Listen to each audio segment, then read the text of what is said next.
Entonces, aletas de aluminio en forma de espiga de perfil parabólico con puntas truncadas se fijan a una pared plana con temperatura superficial de 200 grados Celsius.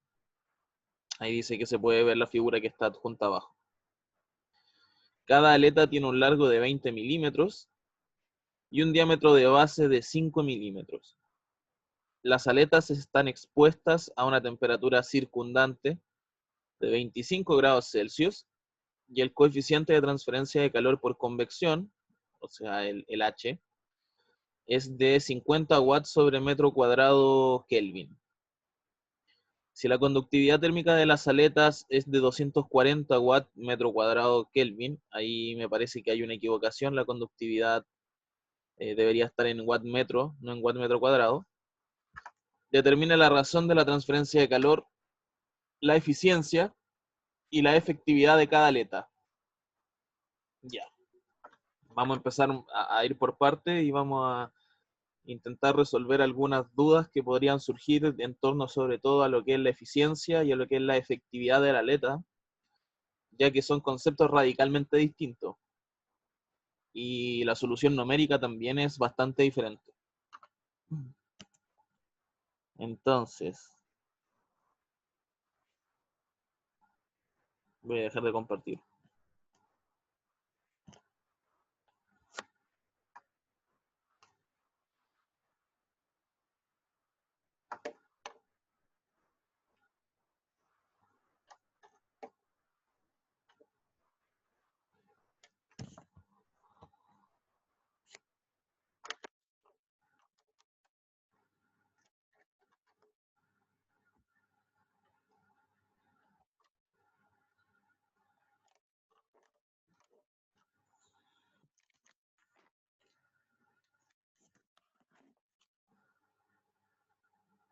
Disculpen, estaba admitiendo una persona.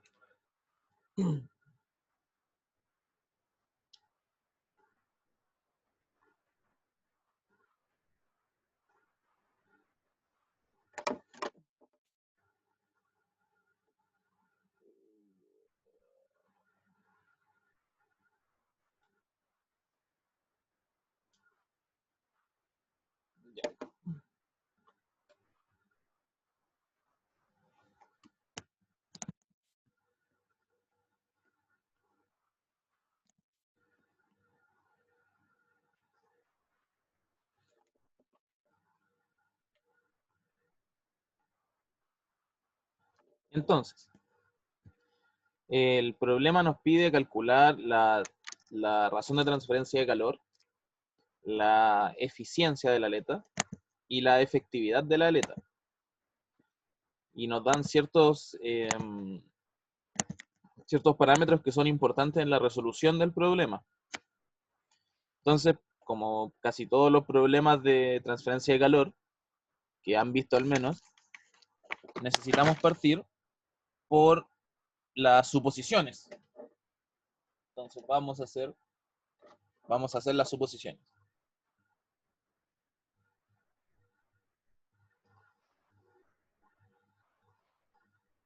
Ya. Voy a acercar un poco más al computador para que se escuche mejor. Ahora sí. Partamos. ¿Cuáles serían las suposiciones? ¿Alguien quiere decir alguna?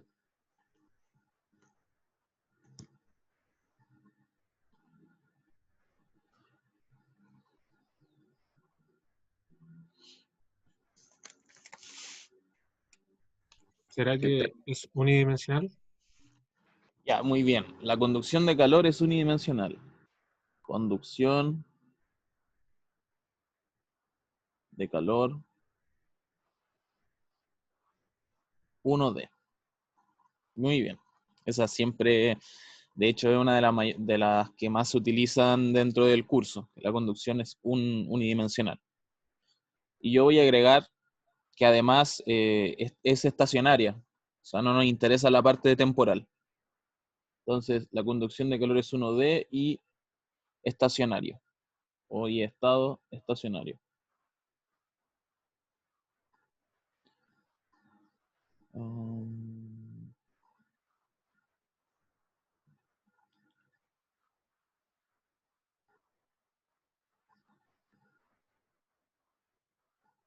Otra suposición importante, que también siempre es de las que más se utilizan.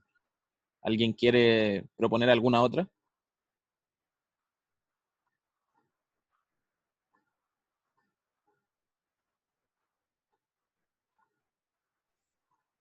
Mínimo necesitamos dos más. Me parece que, que la temperatura no varía con el tiempo. La temperatura, mira, lo de la temperatura sin variación del tiempo está implícito en la suposición de estado estacionario. Ah, sí, toda la razón, disculpa. No, no hay problema. La generación interna de calor. No hay generación de calor. No hay generación de calor. Muy bien. Generación de calor. De calor. Una tercera, la voy a decir yo, que también siempre es muy importante. Las propiedades termofísicas son constantes. Propiedades constantes.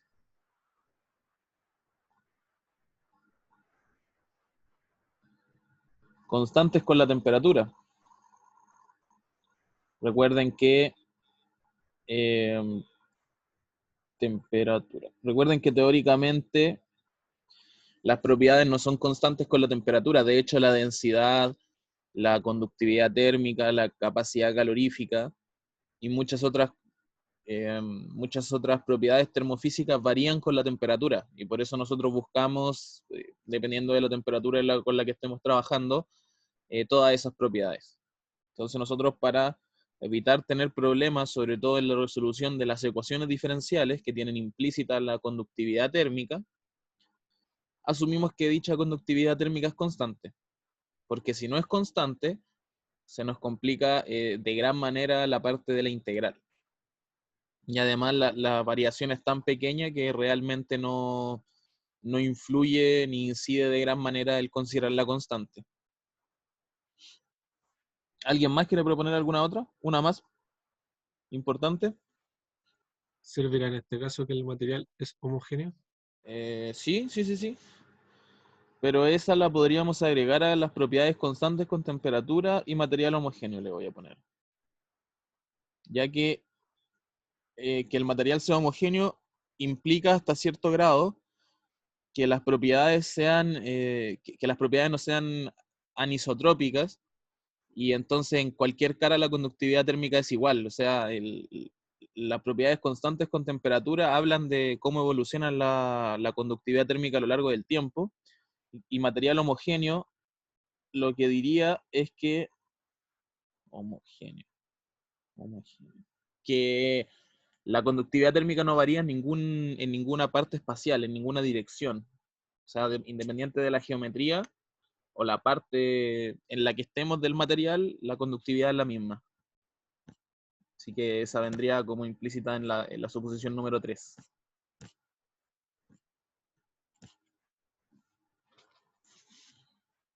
Voy a agregar una yo para que avancemos un poco. Y es que esta es importante, aunque de repente si no la ponen tampoco es tan fundamental, pero la transferencia de calor por radiación es despreciable. Le voy a poner la radiación es despreciable.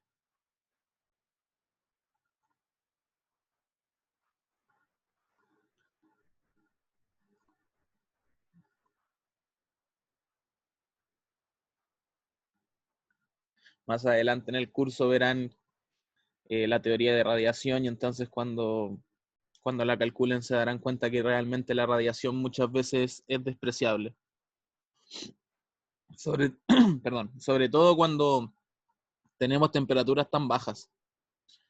Igual la temperatura superficial es 200 grados, pero si lo llevamos a temperaturas donde la radiación es realmente importante, como una llama que está a 1000 grados, entonces acá podríamos decir que es despreciable.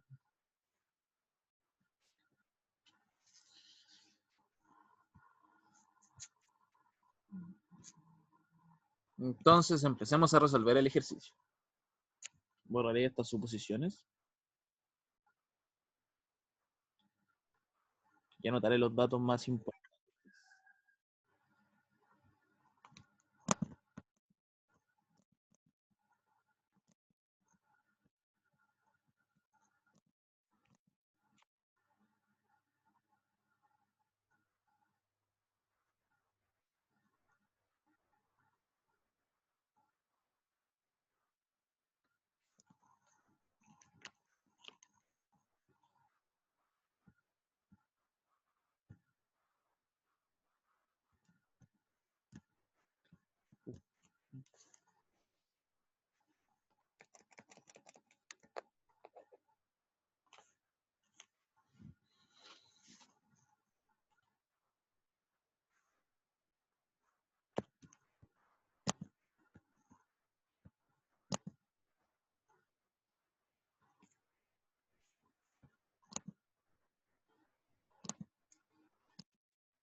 En estos momentos deberían estar viendo una página del libro Sengel, en donde hay varios tipos de aletas.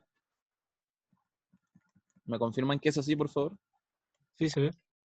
Bacán. Entonces, lo que nos dicen en el enunciado es que es una aleta, lo dice literalmente, aleta de perfil parabólico con puntas truncadas.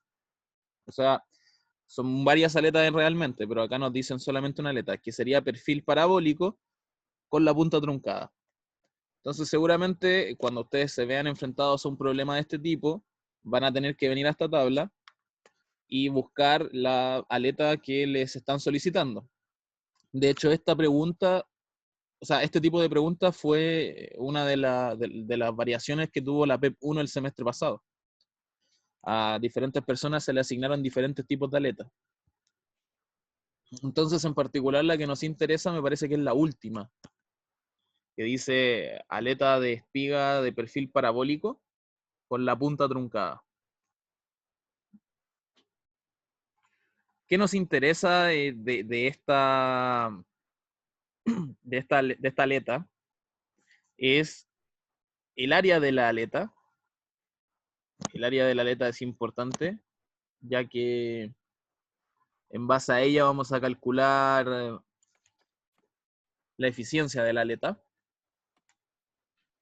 ¿Qué más nos interesa? ¿Es una consulta esa área, el área superficial de la aleta?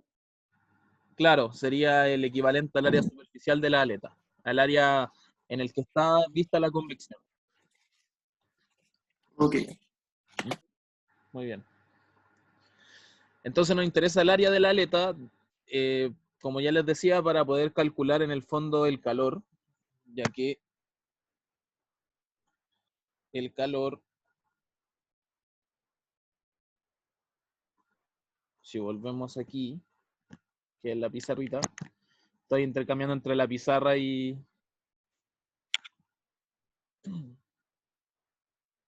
Esperemos.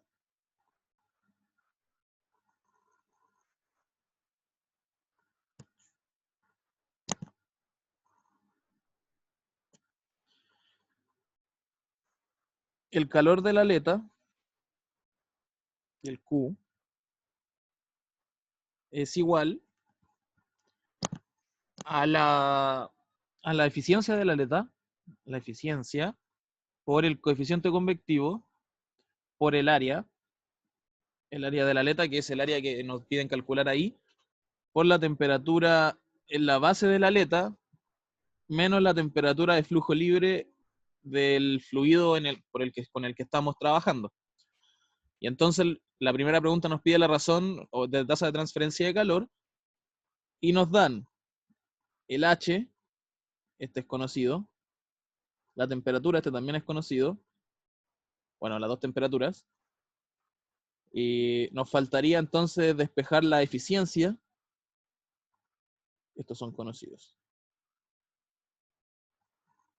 La eficiencia, que la eficiencia nos la piden en el enunciado, y nos faltaría entonces también calcular el área. Pero el área, en esa tabla que estaba mostrando en pantalla, ya la tenemos, el área. Nos dicen cómo calcular el área, y nos dicen que el área entonces es pi de cuadrado, o sea, pi de a la cuarta, perdón, pi de a la cuarta, dividido en 96 veces L al cuadrado, por un paréntesis grande, que es 16 L sobre D al cuadrado, más 1, elevado todo eso a 3 medios, y menos 1 por fuera del paréntesis cuadrado. Es una expresión bastante larga, y en el fondo lo que hace es aproximar de muy buena manera el área superficial, que era lo que preguntaba su compañero. Entonces, teniendo los valores, todos los valores que nos piden ahí, podemos calcular el área. Entonces la vamos a calcular al tiro para tenerla presente. El área va a ser pi por el diámetro, que si no lo recuerdan ahora, yo tengo la imagen enfrente y el diámetro eran 5 milímetros, o sea, 0,005 metros a la cuarta, dividido en 96 por el largo de la aleta, que el largo eran 20 milímetros, 0,020. Disculpa, ese era el diámetro de la parte truncada, ¿cierto? Sí, ese es el diámetro de la base. Ya. El diámetro de la base, porque como va, el perfil es parabólico, el diámetro va achicándose. Pero es el diámetro de la base. Y el paréntesis más grande, ahora abro el cuadrado, 16 veces. El largo, que ya habíamos dicho, es 0,020, dividido en el diámetro, 0,005 al cuadrado, más 1. Todo eso elevado a 3 medios. Y menos 1. Entonces el área en este caso, si reemplazamos todos los datos, nos va a dar que vale aproximadamente, voy a usar 3 decimales, 2,106 por 10 elevado a menos 4. Como usé todas las unidades del sistema internacional, entonces esto está en metros al cuadrado.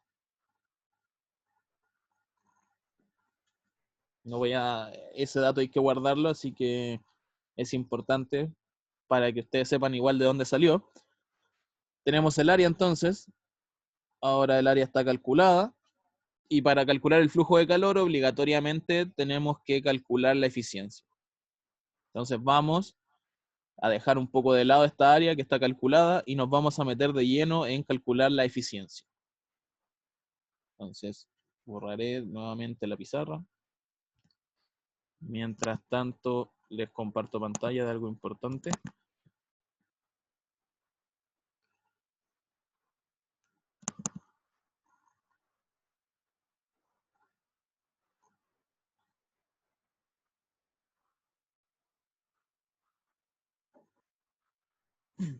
Dentro de, ¿cómo se llama? Del mismo, de la misma página donde está el área, nos dan algunos valores importantes. Por ejemplo, para simplificar los cálculos, en este caso la aleta se agrega una variable que se llama m. Dicha variable m tiene un valor numérico y me parece que en todas las aletas es igual, al menos en las que son de perfil, de este tipo de perfil como de espiga. Porque si pueden ver, más arriba en las aletas que son circulares, el m varía. Acá el m es 2 veces h dividido en k por t, y sin embargo en las que son de espigas, en todas es 4 veces h dividido en k por d. Eso en raíz. Pueden verificar que el valor de m es un valor adimensional. Recuerden que el coeficiente convectivo tiene unidades de watt metro cuadrado Kelvin y la conductividad térmica tiene unidades de watt metro Kelvin. Y al ser el diámetro una unidad en metros, entonces se nos queda exactamente igual. Y lo que tenemos que calcular con este m es el rendimiento de la aleta. Entonces voy a dejar de compartir la pantalla y vamos a irnos a la pizarrita.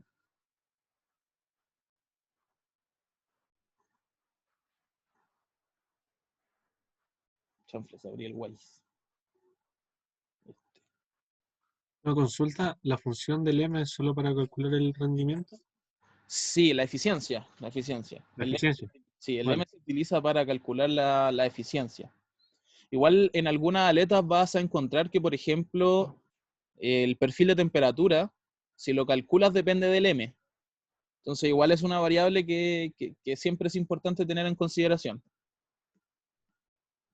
Vale, vale. Voy a anotar cuánto vale el M. El M, entonces, vale la raíz de 4 veces H dividido en K por D. Y el rendimiento de la aleta es igual a 3 dividido en 2 veces ml por, acá esta parte es súper importante, y 1, paréntesis, 4 veces ml dividido en 3, dividido también en I0, paréntesis, 4 veces ml dividido en 3. Ya. Calculemos entonces cuánto vale el valor de m y cuánto valdría la eficiencia. Ahora, si se dan cuenta, lo interesante de la eficiencia en particular es que el m siempre viene acompañado del L. Acá hay un ml, acá dentro de los paréntesis también hay un ml. Entonces, como realmente siempre viene acompañado el valor con el L, lo que nos conviene más es calcular cuánto vale m por L. M por L, que va a ser igual, obviamente, la raíz de 4h dividido en K veces D, o sea, en K por D, por L. Me voy a ir un poco más abajo y voy a poner M por L es igual a la raíz. Recuerden que el coeficiente convectivo nos lo dan. El coeficiente convectivo nos lo dan en el enunciado y vale aproximadamente 50 watts metro cuadrado Kelvin. Entonces tenemos 4 por 50. Como estoy trabajando en el sistema internacional, no es necesario poner las unidades. La conductividad térmica también nos la dan. Es de 240 watts sobre metro Kelvin. Y el diámetro, que el diámetro es 0,05. Perdón, 0,005, ya que eran 5 milímetros. Todo eso lo multiplicamos por L, que es el largo de la aleta, y nos va a dar 0,0, o sea, vale 0,02 porque eran 20 milímetros, lo que nos da un valor aproximado de m por L de 0,2582.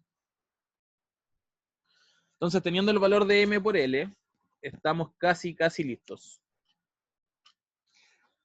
Tenemos m por L y nos faltarían el I1 y el I0. Entonces, para calcular el I1 y el I0, necesitamos calcular lo que está dentro del paréntesis. Porque el paréntesis no es una multiplicación. El paréntesis es una variable. Y esa variable se ingresa a una tabla. Y desde esa tabla se calcula el I1 y el I0. Entonces, como lo que está dentro del paréntesis es 4 tercios de m por L, o sea, 4 tercios, discúlpenme, nuevamente me salí. Como lo que está dentro del paréntesis es 4 tercios de m por L, 4 tercios de m por L, lo que nos interesa para ingresar a la tabla es ese valor. Y ese valor es aproximadamente 0,3443. 3443. Entonces, con este valor, que está acá, vamos a ingresar a la tabla. Entonces, vamos a el libro donde tenemos que encontrar dicha tabla. Bien, en este caso, la aleta de perfil parabólico que es con la punta truncada se encuentra en esta página donde tendremos básicamente todos los tipos de aleta.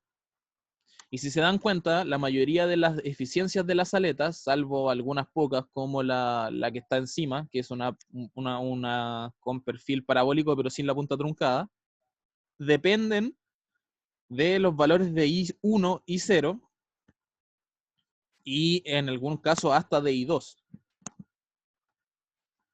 Entonces, esos valores se sacan de una tabla que está en la página siguiente, si es que no me equivoco del libro. Voy a bajar. En la página 171. en la tabla 3-4, que dice funciones modificadas de Bessel de primera y segunda especie. Entonces, ¿cómo se utiliza dicha tabla? Aquí tenemos, en esta parte de acá, ¿cierto? En la que estoy subrayando con el mouse, la tabla. En la primera parte es X, la segunda parte es Euler elevado a menos X y sub 0X, y la segunda parte es Euler elevado a menos X y sub 1X. Las dos partes del lado derecho no nos interesan, ya que en el fondo esas son funciones de Bessel de otra especie, y a nosotros nos están pidiendo los I, no los K, que son otro tipo de funciones. Si les parece un poco extraño esto de las funciones de Bessel, no se preocupen, que es materia que por lo general se pasa en cálculo 3 y en algunos ramos de matemática un poco más avanzada, que seguramente ustedes como ejecución no los tuvieron, y yo tampoco. La verdad no entiendo muy bien de qué se tratan las funciones, solo sé que se utilizan para resolver este tipo de problemas.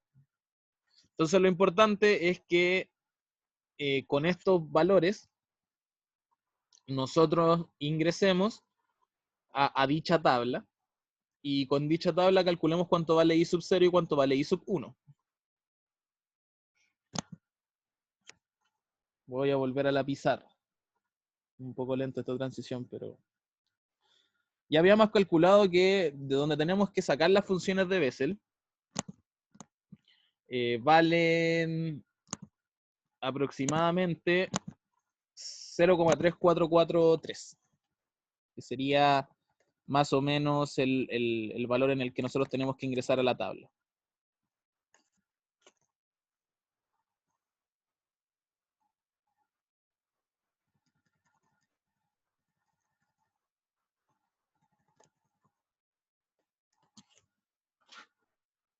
Ya, resolvámoslo entonces.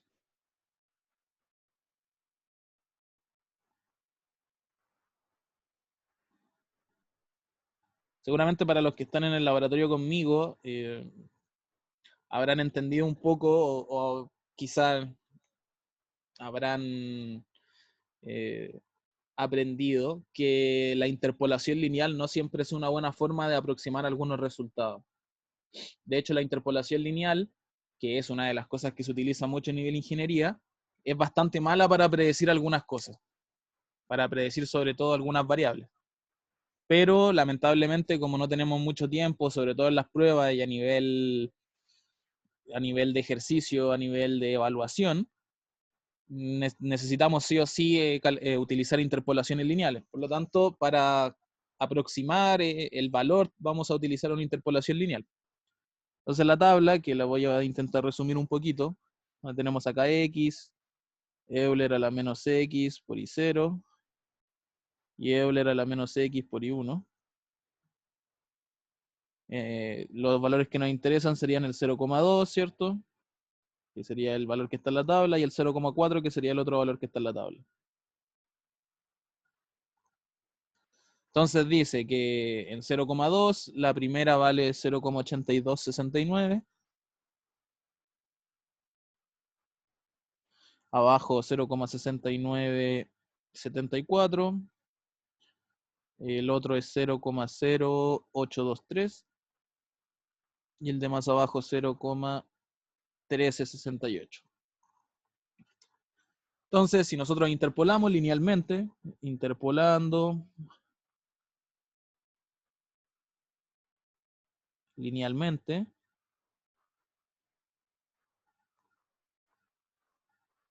vamos a llegar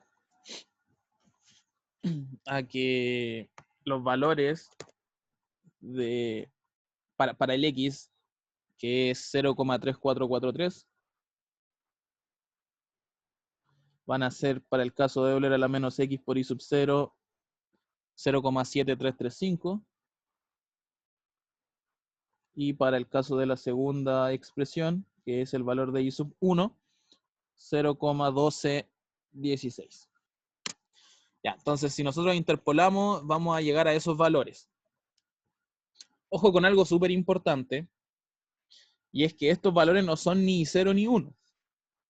Recuerden que esta expresión de la que yo voy a estar encerrando, estas dos expresiones que yo voy a estar encerrando en esta especie de nube, están multiplicadas por Euler a la menos x.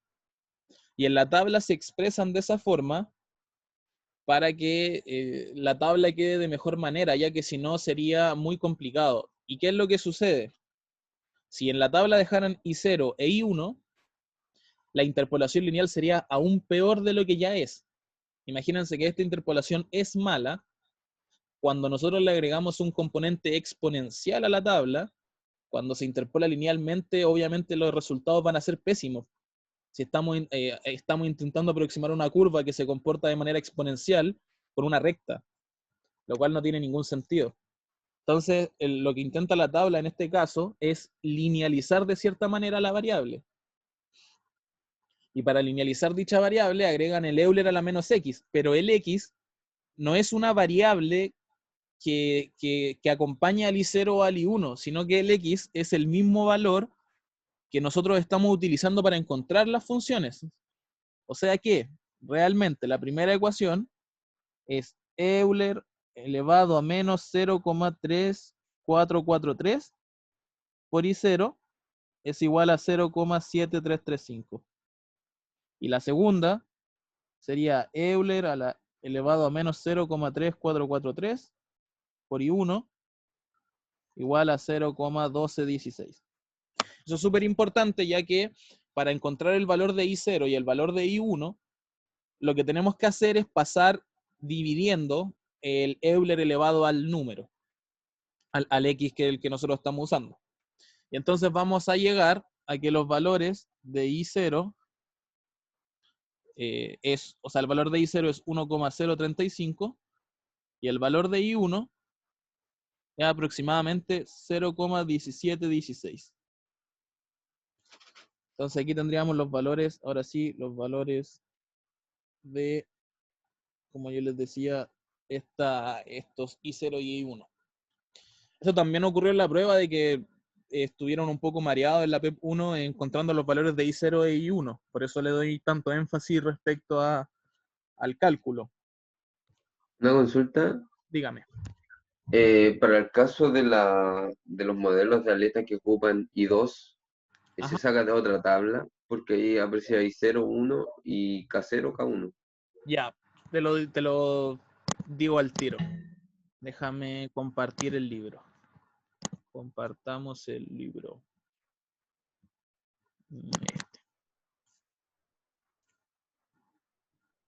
Para el caso de aletas que ocupan I2, como lo habíamos visto un poco más arriba, por ejemplo, la aleta de espiga de perfil triangular ocupa I2, aquí, para calcular la eficiencia. Si te das cuenta, está definido cuánto vale I2. Entonces, I2 no se calcula de una tabla. De la tabla, tú sacas I sub 0, I sub 1, y con I sub 0 e I sub 1, calculas I sub 2. Y utilizas I sub 2 para el rendimiento de la aleta. Ya se van a calcular dependiendo de esas dos variables. Claro, se calcula dependiendo de esas dos variables. Y el rendimiento de la aleta no depende de I sub 0, sino que depende de I sub 1.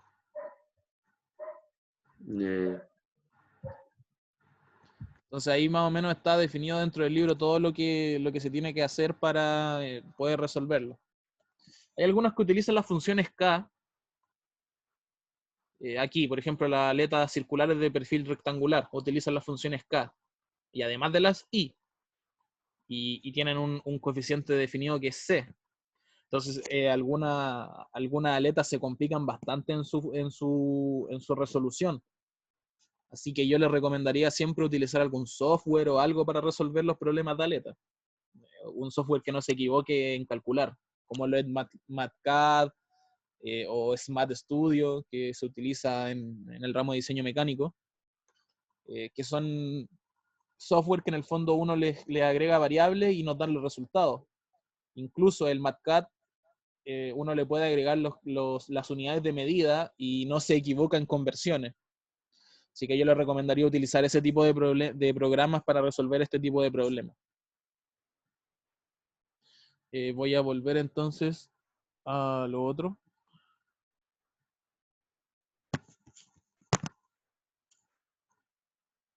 Ya. Calculado cuánto vale I sub 0 y cuánto vale I sub 1, lo que nos sigue es calcular la eficiencia de la aleta. Entonces voy a borrar todo esto y vamos a calcular cuánto vale la eficiencia de la aleta. Para eso calculamos I sub 0 e I sub 1.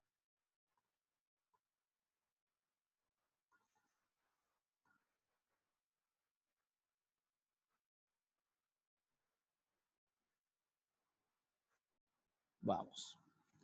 La eficiencia de la aleta entonces valía el rendimiento de la aleta era igual 3 medios de ml por I1 dividido en I0.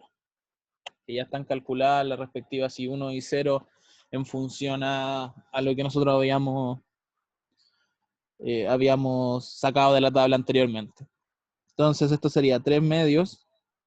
ml, si no lo recuerdan, valía 0,2582 por el I1, ya lo habíamos calculado, el I1 era 0,1716 y el I0, que vale 1,035, si es que no me equivoco, eso es lo que tengo anotado. Lo que nos da un rendimiento o una eficiencia de aproximadamente 0,9632. O sea, el rendimiento, la eficiencia de la aleta es de un 96,32%. O sea, esta es una aleta que realmente tiene una eficiencia bastante alta. Antes de empezar a calcular el flujo de calor y terminar de calcular la efectividad de la aleta, que es poco, quiero saber si se entiende bien el concepto de lo que es la eficiencia de la aleta. O si alguien está un poco confundido respecto a lo que es la eficiencia.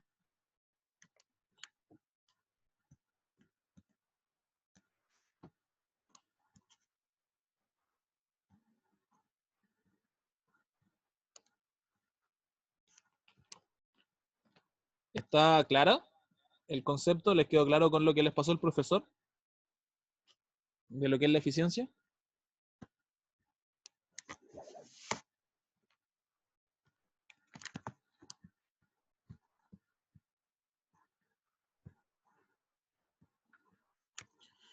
Bueno, me parece que el silencio otorga. Entonces voy a asumir que sí, que está claro lo que es la eficiencia. Y vamos a empezar entonces a calcular el calor, que era simplemente reemplazar el rendimiento, la eficiencia, por el coeficiente convectivo, por el área, por la diferencia de temperatura de la base menos la temperatura del flujo libre. El área la habíamos calculado ya, y nos quedaría entonces que el calor de la aleta, voy a encerrar la eficiencia en un cuadradito porque es un resultado. El calor de la aleta sería la eficiencia, 0,9632, por el coeficiente convectivo, 50. Si estoy trabajando en sistema internacional no debo preocuparme por las unidades. Por el coeficiente convectivo, no, el coeficiente convectivo ya lo tengo, disculpen. Por el área, que era 2,106 por 10 a la menos 4. Y todo eso por las temperaturas, que la temperatura de la base eran 200 grados y la temperatura del flujo libre eran 25. Entonces, si hicimos todo en sistema internacional, con la misma unidad y todo el tema, nos va a quedar que el calor es 1,77 watts. Y aquí tenemos entonces el calor. Pero ojo, que el enunciado nos dice que son varias aletas, y en este caso este calor es para una aleta. O sea, esto sería 1,77 watts por aleta. Como no nos dicen cuántas aletas son, después nosotros decimos, bueno, entonces si son 3 aletas sería ese valor por 3. Una consulta. Dígame. ¿no se toma en consideración el calor que se pierde entre aletas? El calor que se pierde entre aletas no se toma en consideración en este caso, en este problema en particular, porque no nos dicen ni la disposición ni la cantidad de aletas que son. Ok. Pero ¿Sí? en el caso de que diera un ejercicio donde hay una base y se toma en consideración la conducción de la base, posteriormente se divide el calor que está entre aletas y el que se dirige por la conducción por la aleta. Claro, sí, se dividen esos dos flujos de calor.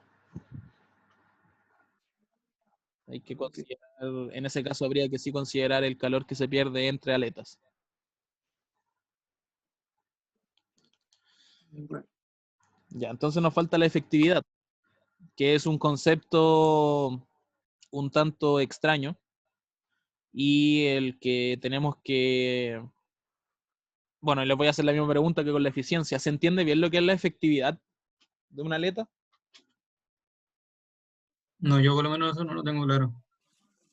tampoco lo tengo claro. De Vale. hecho, los dos conceptos se me confunden, Bueno, o hagamos... confundían un poco.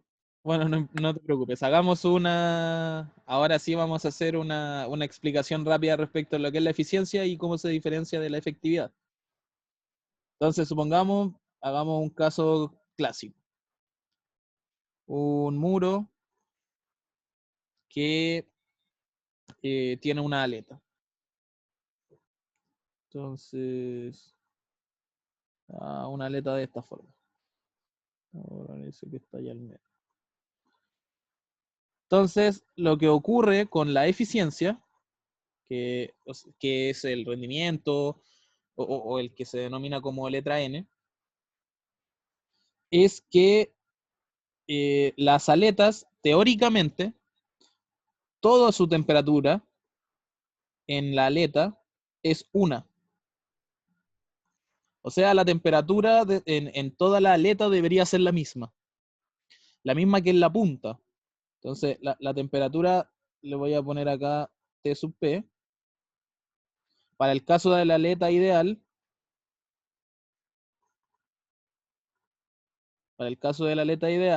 la temperatura es igual a T sub P en todo el dominio. O sea, esa aleta no sufre de conducción o la conducción es muy despreciable. Me refiero a la conducción que está dentro de su misma aleta. En cambio, la aleta real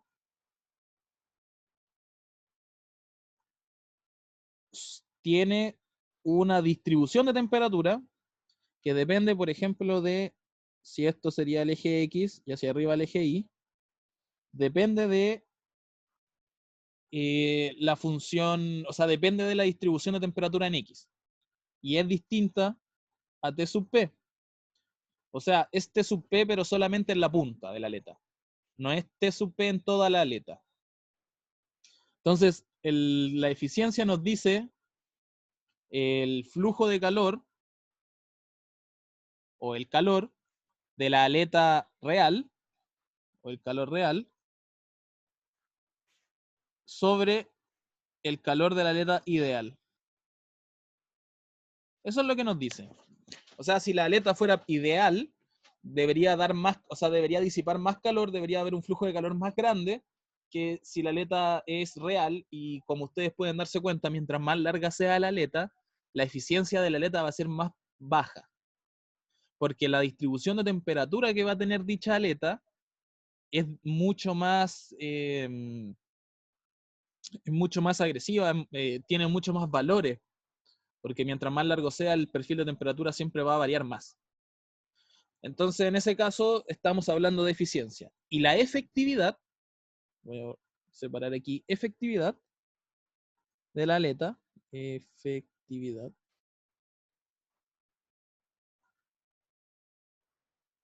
es un valor que se pone con esa letra E, y es un concepto mucho más simple de entender, que es el calor con aleta, o sea, el calor que estamos transfiriendo con aleta versus el calor sin aleta. O sea, que la efectividad es cuánto más calor yo estoy suministrando, o sea, no cuánto más calor estoy suministrando, sino que cuánto más calor estoy disipando con la aleta versus sin la aleta. Entonces, el concepto de rendimiento tiene que ver netamente con lo que es una aleta ideal y lo que es una aleta real, el de la eficiencia.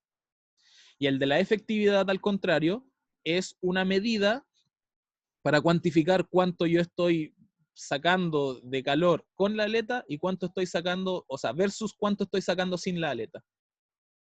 Y es súper importante algo, por cómo está definido, la eficiencia de la aleta siempre tiene que ser menor o igual a 1, ¿no? Porque si la eficiencia es mayor al 100%, estamos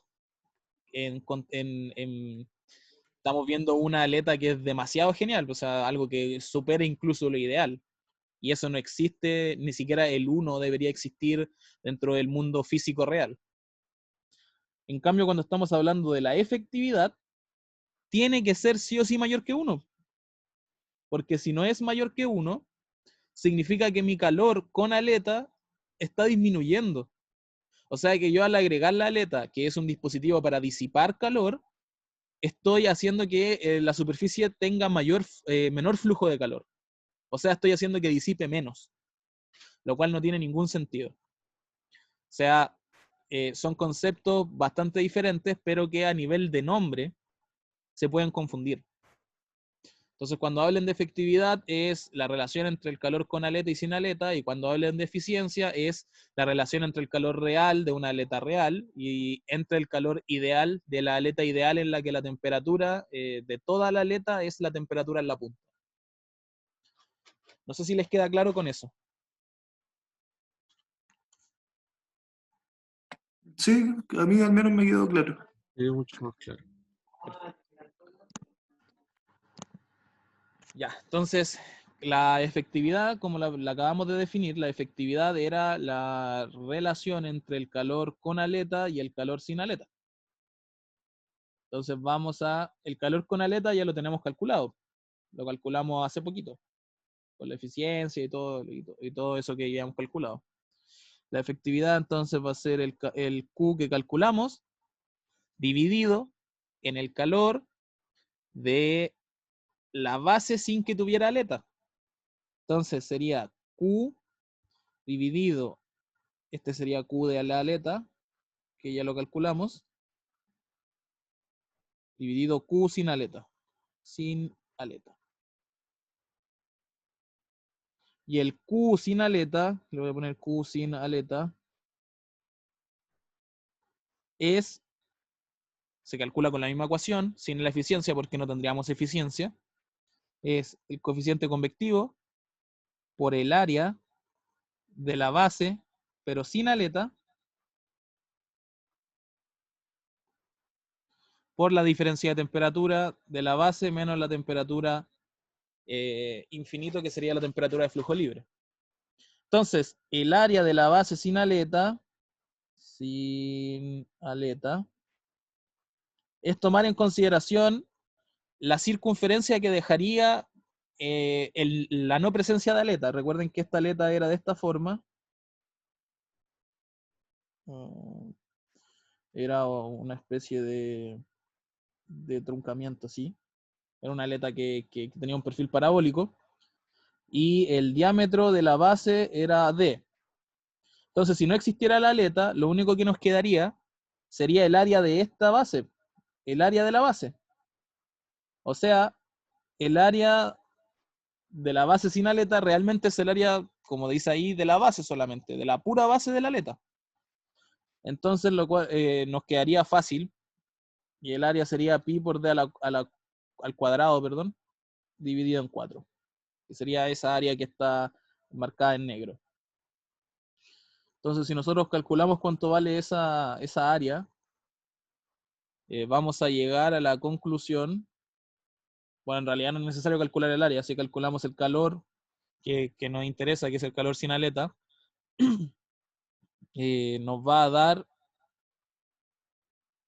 aproximadamente, este sería 50 por el área que ya lo habíamos dicho, es pi por el del es 0,05,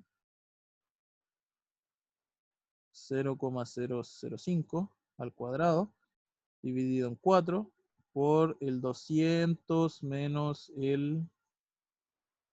la temperatura en infinito, que sería 50, no, eran 25, perdón. Y este nos va a dar